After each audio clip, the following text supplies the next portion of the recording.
koze, parol ka pale. Check.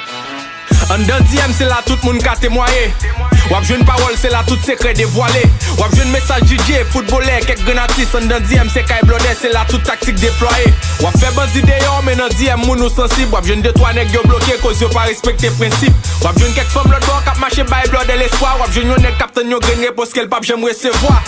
En dan DM go éconi qui vin yo proche. Wap jwen yon nèg qui go ménage, pendant ménage ça gen yon coche. Wap jwen message business nèg k'ap chercher fond ti bras. C'est dans DM go femme k'ap flette ak plusieurs nèg lèl sentil raz. Wap jwen nèg koni ple nèg dans DM qui foni. Wap jwen yon nèg ak yo green high, salut bébé k'ap koni. Avant de répondre texte ou l'al sou pa jou les tidyo. So sou el li pa répondre ça vle di chercher mes pieds. Gen nèg qui fâché dans DM mwen. Plein femme k'ap file dans DM mwen. Plein cause, parole k'ap pale. Gen sen k'ap kaye, relation k'ap krasé. Gen femme mariée dans DM mwen. Jwen gros menace dans DM mwen. Gen cause, parole k'ap pale. Gen sen k'ap kaye, relation k'ap krasé. S'il cache les laptex, kon relation sous doute.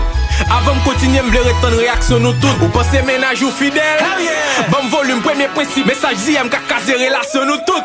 Li ka bon photo, mais puis go prendre pour poster. Carrément avant dans DM sous page libre, ménage lik poster. Réseaux sociaux, c'est pas un petit bagay. Gen nèg qui riche, seul pas go good dans DM, c'est pas des trois menti kap bay.